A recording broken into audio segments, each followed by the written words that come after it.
Yo, what's up guys, my Pellier, and I'm back now bringing you round 3 of the Pokemon UK Regional. My round 3 opponent is in fact Erik Anderson. So Erik Anderson is definitely a unique character, quite cool, has his own little niche going. He was rocking a lot of Pokemon merchandise when I met him.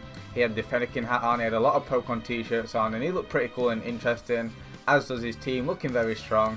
So of course at this point both our records were 2-0, so it was definitely an interesting battle. His team was definitely the most standard team I've actually faced up until now at this point, so I was definitely looking forward to this. I obviously have more experience playing these kind of teams, so let's just get straight on into the team preview. So for any of you who haven't actually watched my previous 2 rounds, I'd definitely go check them out if I were you. And my team of course is on the top, and my team does consist of Mega Salamence, Clefable, Heatran, Terrakion, Rotom Wash and Ludicolo. My opponent's team is using a pretty similar core to my own. His team does consist of Mega Kangaskhan, Clefable, Suicune, Aegislash, Mienshao, and of course a potential Mega Salamence in the end there. So he definitely does have the Clefable and Mega Salamence core that I am also running, and he's also running Aegislash, which I did use at some point on this team in an earlier version of this team. So we're definitely interesting 3 Pokemon there. So nonetheless, let's just get straight on into this battle, shall we?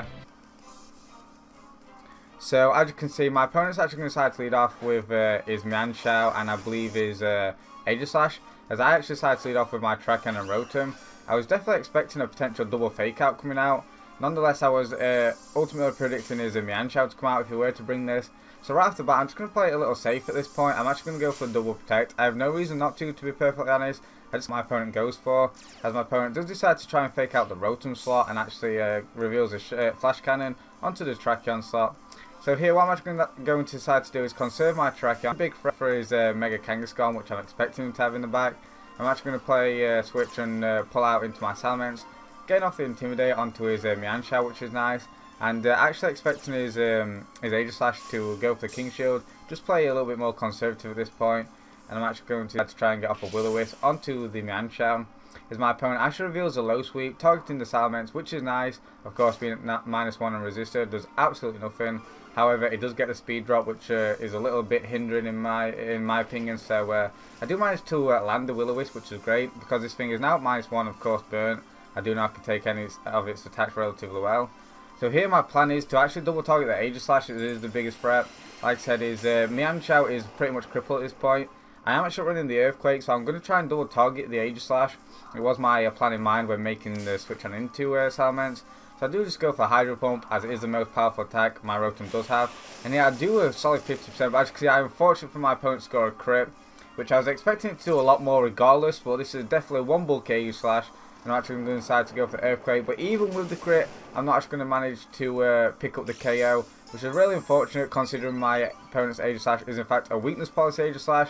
So here he is just going to be able to fire off a Shadow Ball, and it does in fact target down the Salamence, which is easily going to OHKO my Salamence at the range of HP it was at. So that's really unfortunate, as I am down 4-3 quite early on. So in retrospect, what I could have done is potentially not risked the potential weakness policy and actually gone for the Protect and Hydro Pump, trying to get a little bit more HP off onto the Aegislash and maybe played around its King Shield the following turn. But that's not really the case, and I'm going to lose my Mega early on, so that's unfortunate.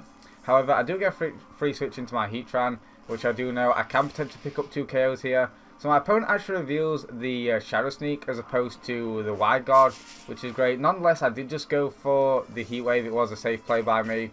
And as you can see, because there's a Chop Up Berry, because of the minus and of course the Bird, I can easily take that low sweep and actually just go straight for the Heat Wave. If my opponent did reveal the Wide Guard, I was free to actually just go and take out his Mienshao, knowing full well that I can outspeed his Aegislash the following turn and pick up the KO with any of my Pokemon, so that was great. And I did just go for the Will-O-Wisp on the off chance he potentially switched on out. So his last 2 Pokemon are in fact his Suicune and his Kangaskhan, and to be perfectly honest, these were the 2 Pokemon I wasn't wanting to see at this point. So I do know that it does have a potential Tailwind coming out, of course Fake Out, so I am definitely threatened at this point. However, my Heatran is the most expendable Pokemon at this point. So what I'm actually going to decide to do is I believe I'm just going to double protect again, just to eliminate the Fake Out. And although it does give my opponent a potential free snarl. As actually, I do believe I'm only going to protect with my Rotom. That's right, yeah, I'm just going to protect with my Rotom and actually try and get off damage with my Heatran. As like I did mention, my Heatran is the most expendable thing, therefore making my Rotom the much more of the threat. So I know he's going to try and target that thing down. So my opponent reveals a Snarl here. And the reason why I went for a Heat Wave as opposed to actually going for potentially more damage off onto the Suicune with a Flash Cannon, which can potentially get a Spadef drop, is because I wanted to go for Heat Wave just to get a bit of damage off on the Kangaskhan as well, as I can potentially burn, which I'm not actually expecting to burn, but also I just wanted to get a bit of a chip damage off, just in case his Kangaskhan was more a bulky variant and it could live a CC from my Trakan in the back. So that's the reason why I went for the Heat Wave. And even at -1, it still does a decent chunk, I suppose, as my opponent actually reveals the lefties here with his Suicune. So his Suicune is by far the biggest threat to my team now, as like I said, I do have my Trakan just to check the Kanga. So he's just going to go for the return now, which does a huge chunk of damage to my Rotom Wash, bring it down to 14 HP, as I'm going to fire off a Thunderbolt onto the Suicune now, which does a sizable amount, which is fantastic for me. So my opponent goes for a Snarl, and here I'm hoping and praying I can actually live with my Rotom, and I do with a clutch 1 HP survival, which is fantastic for me, as I'm going to be able to fire off a secondary Heat Wave now, I do believe, with my Heatran. Again, in hindsight, I could have potentially just gone for a Flash Cannon, trying to get off damage onto the Suicune, but I suppose I was going for the potential burn chances as well, but obviously that's not going to be the case. My opponent's going to heal a little bit back from left ears. So here the following turn, I took a lot of time actually just to plan out the next couple of moves. My plan here was actually just to protect my Rotom and actually sack off my Heatran, as like I mentioned, the Heatran is the most expendable thing on the team. Therefore, granting me a free switch into Terrakion, with the following turn, I can just go for close combat onto the Kangaskhan, which will pick up the KO as long as he's not running Protect. But I was confident he's not running Protect, as he has already revealed the Fake Out.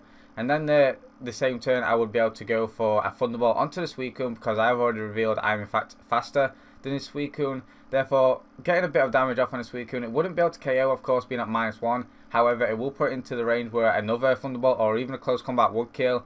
And my opponent's Suicune can only target one of the two of my Pokemon. If he targets down my Tracheon, I do have a stash, but if he does manage to pick up the burn and take out my Tracheon, then my Rotom versus Suicune on the last turn, of course, like I've established, I will outspeed and pick it off with a Thunderbolt. However, if he does target down my Rotom as opposed to my Tracheon, then the following turn, my Tracheon will be able to pick up the KO onto the Suicune. So that's my thought process going into the game.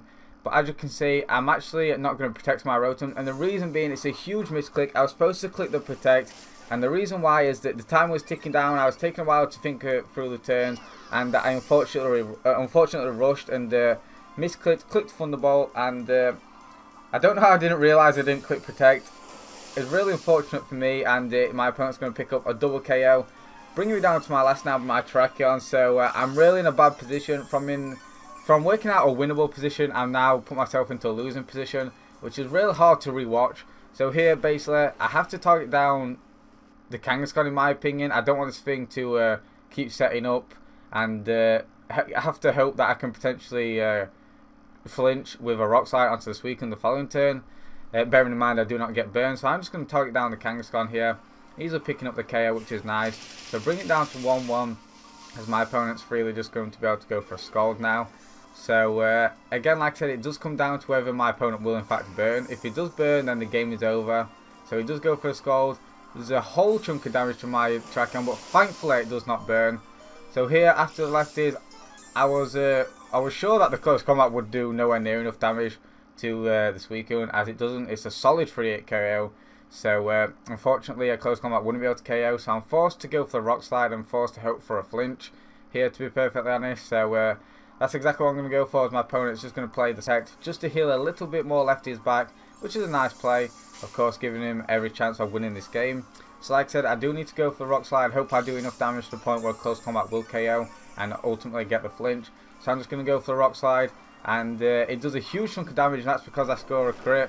But as you can see, with the critical hit, now I just need a flinch, and I can claw my way back into this game and claim a third victory. And as you can see, my opponent actually managed to get off the Scald. I don't unfortunately get the flinch, and is going to be able to pick up the KO onto the Tracheon. So I was in an all-in battle, an extremely close 1-0. But watching this back, I was so frustrated that I had the win figured out in my head, but unfortunately I rushed and misclicked, misplayed, whatever you want to call it. I should have won the game and unfortunately didn't. and yeah, I'm really disappointed by that, but nonetheless, it was still a fantastic battle. I could have potentially been 3-0 up before the break, which would have been fantastic for me. That would have been amazing, but I didn't. As you can see, I did lose, so credit to my opponent, Erik Anderson. He played a fantastic game, really great game, and this loss actually played on my mind for a while, and yeah, but I still enjoyed it looking back on it, and it was definitely a lot of fun. I hope you guys did too. If you did, be sure to leave a like, comment down below, and of course subscribe for more. Thank you guys so much for watching, and I'll see you guys next time.